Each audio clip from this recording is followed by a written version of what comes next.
what my tip would be for getting the information across, to write it down, write everything down, and then you've got to recite it. And I aimed for 2 minutes 45 seconds. So you know, if you make a mistake, you've got 15 seconds, which is a long time to get yourself back again.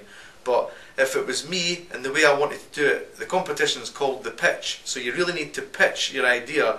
And I specifically didn't want to read from cards, because that would take my focus away from what I was actually saying and meaning it, to actually depending on the cards to keep me, to remind me, you know. So if it was me, get your pitch, get all the important things written down, as many as possible. Obviously, if you've been on the same kind of journey as me, you can't cram everything into 3 minutes, but the things that sell your business and what you've been through and your passion for it, if you can put that down in 2 minutes 45, you've cracked it.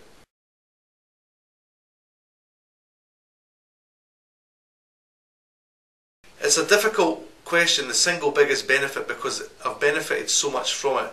I would say the content of the prize package, you know what I mean, including the PR and, well, especially the mentoring from Karen Darby, the serial entrepreneur that's had a wealth of experience. The Pitch Prize package is set up for businesses like ours, which are very young, and they're tailor-made to help your business and get you off to the best start. And normally, well, it's 50 grand, you know what I mean? Who can afford that? But like the help with marketing and everything, it's something that is really going to be invaluable to your business. Do you want to talk a bit about Karen? And because that's the big thing that a lot ask. What has Karen done for your business since? Karen, she's got a very good common sense approach to business. Every scenario that I've been in, you know what I mean, it's like she maybe hasn't been in my sort of the tools sector, but her experiences, she always comes out with a great common sense answer for it, a good direction. You know what I mean? I've phoned up sometimes and she's just given me bang the straight answer, which is obvious to her but maybe not obvious to me because she's had all the experience. But she's somebody that actually wants to help as well. And getting somebody, you pay money for somebody that actually wants to help and doesn't think about money, but the fact that you're getting her for free, and she will back you up. She'll, you know what I mean, she's got a lot of fire in her heart. So like if you've got a problem, like a lot of people you'll probably find in our kind of journey, when everything's going really well, everybody's like, oh, brilliant, but if something goes wrong, that's when you find out who's really standing with you, and she's one of the ones that will stand with you. The obvious thing, which I forgot to mention to Supertide, like there's so many things that I've had from the pitch that have benefited me. I've been through them, but before I done the pitch, I was terrible at doing this. I was terrible at public speaking. My face felt like it was going to stiffen up, you know, and I got the old wobbly lip.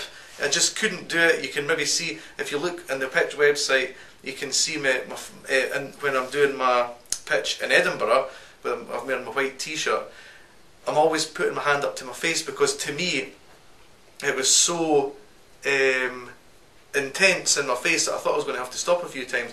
But now that I've done the pitch, I can speak socially, no problem. I've not got this nervousness.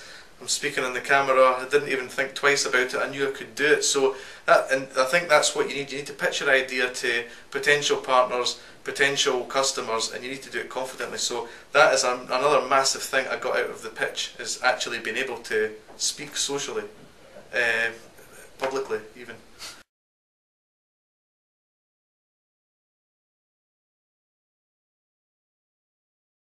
Well, I was quite lucky with my invention because I had a successful plumbing business, and that really funded the sort of patent, the development, all that sort of thing.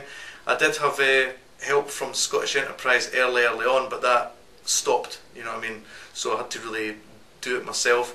I was lucky enough to win a couple of competitions, New Start Scotland and a runner-up in the Barclays Take One Small Step competition, which helped.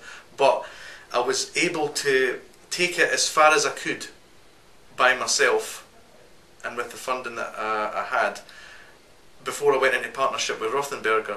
But if you're struggling for funding, you really need to partner up with somebody, find out who would work best for your business. I mean, you need to approach maybe one or two people, but my advice would be NDAs all the way, especially if you're pre-market. You've got to get a non-disclosure. But don't be scared of partnering up with somebody, because I think it's a problem that a lot of entrepreneurs have, is because when you go and speak to people in their business, you think they're going to steal my idea, or do you know what I mean, or something along those lines. But you really need to just take the gamble sometimes, otherwise you've got the chance of becoming completely broke, and then you're going to be desperate for somebody to get on board, and you take anybody. So while you're in a strong position, if you've got patents, if you've proved it sells, you know what I mean, proved the concept, getting great feedback from it, you really need to think, right, can I do this on my own? Maybe you can, but if you're struggling for money, partner up with somebody that's in that sector, you know what I mean, that's got experience with that, with your kind of product or service.